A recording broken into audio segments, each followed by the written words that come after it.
In 2016, I gave a talk based on sociology at VegFest in Brighton.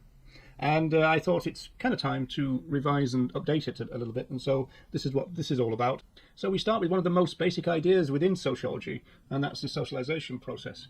This starts when we're infants and it goes on all the way through our lives. It's a very important part and a very powerful part of our social being, if you like. So we're going to look at that in relation to the way that it shapes our norms and values, our attitudes and behaviors. We're going to look at that in relation to a whole bunch of things, including, of course, our relations with other animals. As you can see from this slide, there are many socializing agents. We're going to stick to the top of this picture and stay really focused on what goes on in the family.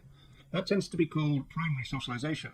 But part of our story does talk about secondary socialization, and that's when things get a little bit more complicated and indeed a little bit more contradictory, because that's when you start to get socializing agents from outside of the family. You can get them from corporations, for example, and many different things come into people's lives which influence their values and their attitudes. One of the books that I looked at during my dissertation research was called Tales from Mud Puddle Farm, aimed at children 5 and above. Mud Puddle Farm is the home of Farmer Rafferty, his wife, and a whole community of other animals. They all apparently have very happy lives, and they live in a cosy consensus. This consensus is articulated by Rafferty when he says to the other animals, "You look after me, and I'll look after you." On the farm, there are hens who lay eggs just for him. Voluntarily, we are to assume. It's as though they are paying rent for their accommodation.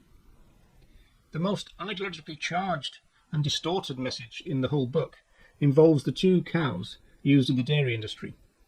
It is said that they let their milk down for the farmer. Presumably, they can refuse to do this, and they can, if they want, hold their milk up. The cow's offspring are nowhere to be seen on the farm. There is no suggestion that the cows must have been pregnant in order to let their milk down, and there is no inquiry about where their calves are. A few years after the books were published, the illustrator made a video about his delight that his drawings and his artwork had been featured in a McDonald's Happy Meal. Well, I've been to McDonald's and I know that they're not going to want me filming in there, but look, I want to show you this. Oh, amazing, look, it's, I'm on a Happy Meal.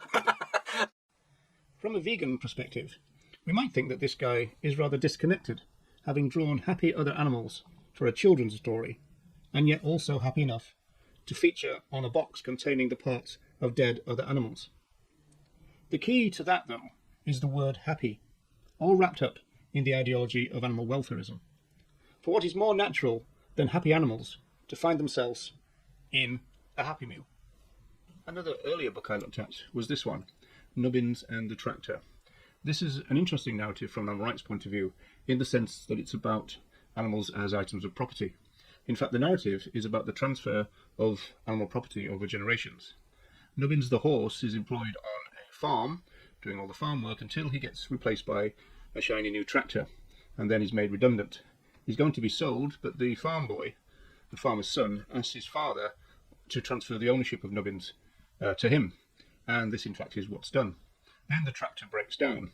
The end of the story is supposed to be a happy tale of Nubbins delighted that he's back at work, now under new ownership as it were, with the boy, working back on the farm and now re-employed and not, as it were, on the scrap heap. In this final example, Market Day, this is a board game in which the players, the farmers, go around the board collecting other animals until their farm is full. The interesting part of this is that there's no suggestion or hints to what they should do with the other animals once they've got them. In other words, there's no end use going on here. We'll come back to that theme in a few moments. So I include a few more examples in the longer video on this theme.